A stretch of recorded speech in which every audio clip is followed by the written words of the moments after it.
Bueno, la verdad es un orgullo, es un placer que el Senado de la Nación por primera vez reconozca en el centenario del fallecimiento de este gran dramaturgo que fue Sholem Aleichem, lo reconozca a nivel nacional. Aclaremos también que este año fue declarado año de Sholem Aleichem, y que la obra que ha sido estrenada en el Departamento de Cultura en conmemoración a Sholem Aleichem, que se llamó Sholem Aleichem Recuerdo y Homenaje, también ha sido declarada de interés cultural por este mismo Senado de la Nación. Y la verdad que hoy es el cierre un poquito de estos actos de homenaje, en donde vamos a hablar, van a pronunciar discursos en distintos aspectos, respecto de distintos aspectos de la vida de Sholem Aleichem, tanto de su compromiso político, sionista, y también su compromiso, de hecho, también en la guerra ruso-japonesa. Vamos a hablar desde el punto de vista de su contribución a la literatura. Y por supuesto un agradecimiento muy fuerte a el senador, el doctor Adolfo Rodríguez Sá, y a la senadora Liliana Negra de Alonso, dos senadores de la provincia de San Luis. Muchas gracias, buenas noches. En principio quiero agradecer particularmente a los senadores, el doctor Adolfo Rodríguez Sá y la senadora doctora Liliana Negra de Alonso, por haber organizado este evento que sinceramente a mí me emociona mucho que en el Senado de la Nación se haga un homenaje a uno de los más importantes dramaturgos y escritores del Yiddishkeit. Tal como decía Abraham, yo simplemente quiero dar otro aspecto de Sholem que tiene que ver con su compromiso no solamente con las letras, obviamente, sino con su realidad contemporánea. Y en este sentido, varias semanas luego del 5 de septiembre de 1905, pero en ese mismo otoño, fecha en la cual se firmó el Tratado de Paz en Portsmouth, Estados Unidos, entre Rusia y Japón, poniendo fin a la guerra ruso-japonesa por el control del Lejano Oriente, Sholem publicó en Varsha, en Varsovia, una filosa sátira antirrusa, un escrito aproximadamente de 12 páginas en yiddish, cuyo título original era Der Vetter Pini mit der Mutter Reise, es el tío Pini con la tía Reise. Acordémonos que la guerra ruso-japonesa comenzó a principios de 1904 y duró muy difíciles 19 meses, sobre todo para los muchos judíos de Rusia, quienes fueron reclutados por decenas de miles y enviados al frente japonés, entre quienes en dichas filas podemos nombrar a Josef Trumpeldor y a Janusz Korczak.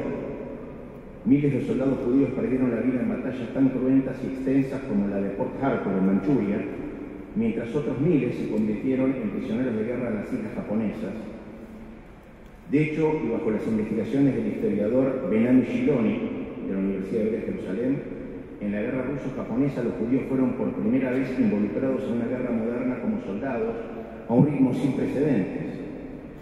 Él justamente dice que unos 30.000 judíos lucharon en el frente, incluyendo a miles de médicos judíos, y dicha cantidad quizás fue la mayor de judíos que fueron a la guerra desde la revuelta de Bar Kokhba contra los romanos en el siglo II de la Era Común. Pero la guerra ruso-japonesa me refiero, provocó un despertar a gran escala, tanto dentro como fuera de la comunidad judía rusa, principalmente en relación con la cuestión de mantener la lealtad a un régimen que exigía el alistamiento de los judíos, pero que continuaba saqueándolos, matándolos y violando a sus mujeres en los pogroms, restringiendo obviamente sus derechos como ciudadanos. Esto se ve reflejado justamente en una emotiva carta al zar ruso de entonces, Nicolás II, que fue compuesta por Trumpeldor durante su encarcelamiento en una prisión japonesa, donde justamente plantea esta cuestión. Ahora, como mencioné, ese mismo otoño de 1905, varias semanas después de la firma del Tratado de Paz, Sholem publica en Varsovia esta sátira antirrusa. Y la idea es quién eran estos dos personajes, ¿no es cierto? La tía Reise y el tío Pini. ¿Qué quería decir Sholem Aleichem con estos dos personajes?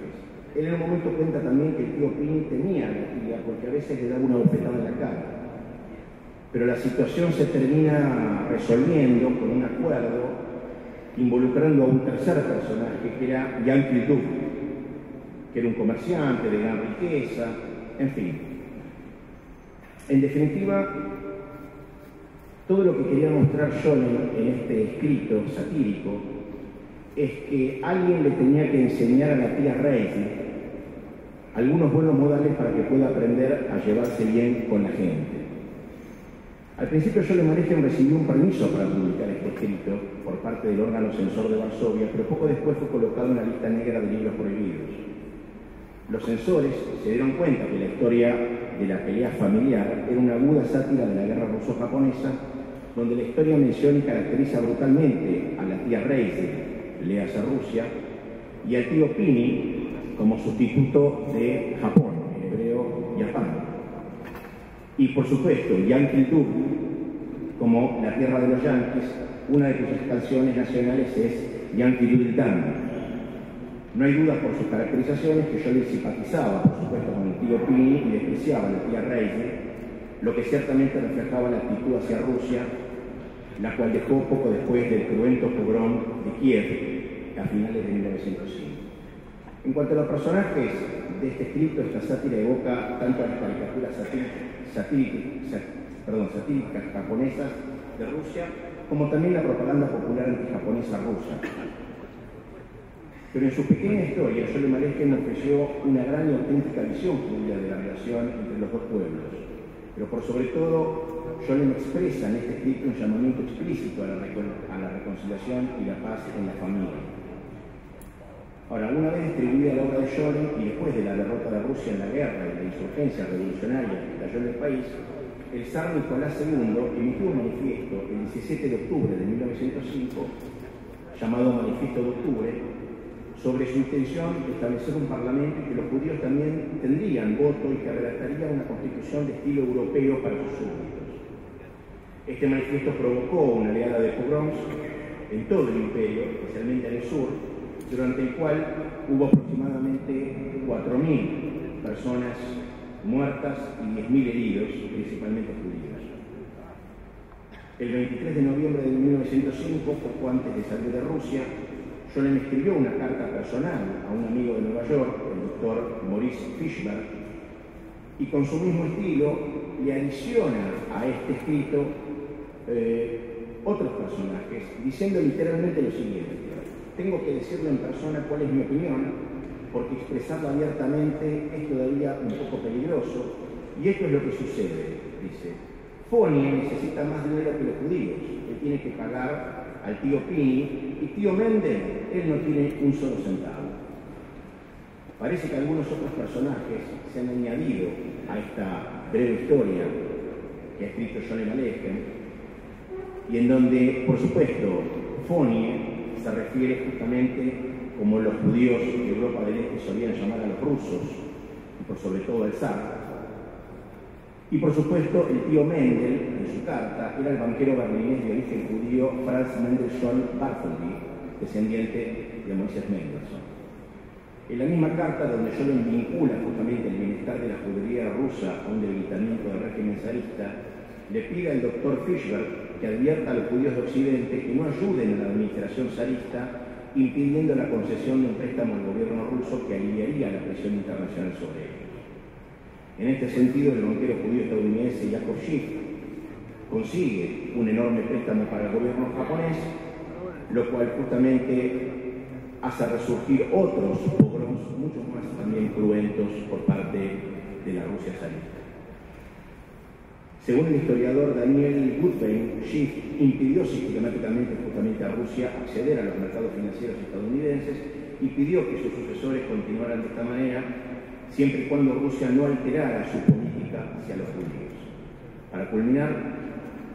justamente esta breve historia de Scholem Aleichem, el tío Pini con la tía Reise, no fue la única historia de Scholem Aleichem dedicada a la guerra ruso-japonesa. Ya en 1904, cuando todavía no estaba claro el desenlace del conflicto, él escribió otra historia llamada La primera noche de Pesach en la guerra, donde justamente retrata la absurda situación de los judíos rusos muriendo por la misma Rusia que les negaba derechos y los masacraba en los pogroms. Lamentablemente, el temor de Sholem Aleichem de que el otorgamiento de un préstamo a la administración rusa suprima todo efecto positivo en la guerra ruso-japonesa y ciertamente dañe la situación de los judíos resultó ser muy justificada. En julio de 1906, el ya fortalecido zar Nicolás II disolvió el primer parlamento de su país, solo un mes y medio después que fuera convocado. Los pogroms continuaron sin la menor intervención de la administración rusa para detenerlos. Por lo cual, en términos de Sholem, y para mostrar su compromiso con su realidad, con su país, y no solamente con su comunidad judía, sino con la realidad internacional, en términos de Sholem podríamos decir que el tío Pini nunca pudo enseñar a Reising, o tía Reising nunca aprendió cómo llevarse bien con otras personas. Muchas gracias.